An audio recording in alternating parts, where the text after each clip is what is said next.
మరియు electronic media TRS party ఆధ్వర్యంలో కేసీఆర్ గారి ఆదేశాల మేరకు మనమందరం కలిసి టీఆర్ఎస్ పార్టీ రైతాంగాన్ని ఆదుకోవాలి. రైతుకు ఏ కష్టం వచ్చినా టీఆర్ఎస్ పార్టీ రైతులకు ధైర్యాన్ని ఇచ్చి రైతుల వెంట ఉండాలన్న ఉద్దేశంతో ఈరోజు అయితే రేవంత్ రెడ్డి గారు ఎన్నికల కంటే ముందు అన్ని సభల్లో ఎన్నికల మేనిఫెస్టోలో రైతులు పండించే వరి ధాన్యానికి 500 రూపాయల బోనస్ ఇస్తామని చెప్పిండు. అది పాపం రైతులందరూ కూడా నమ్మి ఈరోజు రైతాంగం అంతా కూడా మరి రేవంత్ రెడ్డి గారి ప్రభుత్వాన్ని తీసుకొచ్చినారు. మరి నిన్ననే రేవంత్ రెడ్డి గారు కేవలం సన్నం వడ్లకే 500 బోనస్ ఇస్తానని చెప్పిండు. అందుకొరకు ఈరోజు సన్న బియ్యం సన్న వడ్లు పండించే తెలంగాణ రైతులు కేవలం 10% మందే. 90% మంది రైతులు దొడ్డు వడ్లను పండిస్తున్నారు. ఇది మోసం కాదా? ఇది రైతులను దగా చేయడం కాదా? ఇప్పటికి అనేక రకాల రైతుల్ని రైతు భరోసా ఇస్తున్నావు, రైతు కూలి ఉపాధి హామీ కూలీలకు 12,000 రూపాయలు ఇస్తానని చెప్పినావు. ఇలా రైతుల్ని ఆదుకుంటా అని చెప్పినావు. 15,000 రూపాయలు ఒకేసారి రైతు భరోసా పథకం పేరు రైతులకు కౌలు రైతులకు ఇస్తానని చెప్పి ఇన్ని రకాల రైతులను మోసం చేసినారు.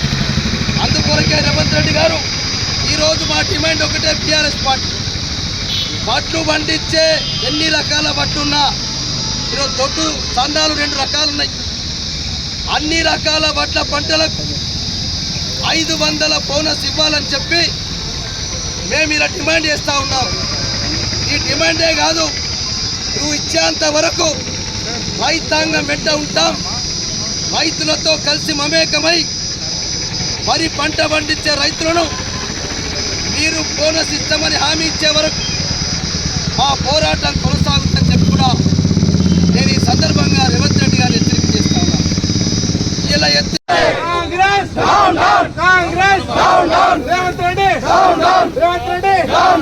కాంగ్రెస్ ప్రభుత్వం ఇదేమి రాజ్యం, ఇదేమి రాజ్యం. అన్ని రకాల వడ్లకు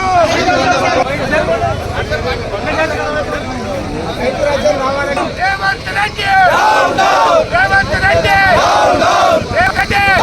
అన్ని రకాల వడ్లకు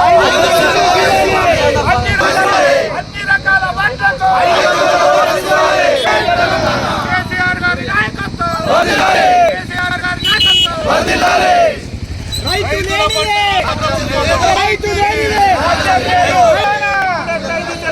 అప్పుడెట్టుండే తెలంగాణ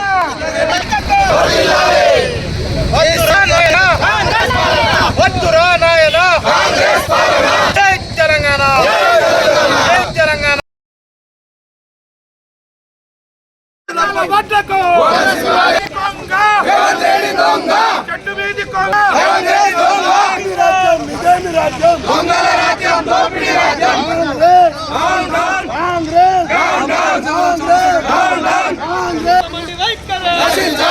రేవంత్ రెడ్డి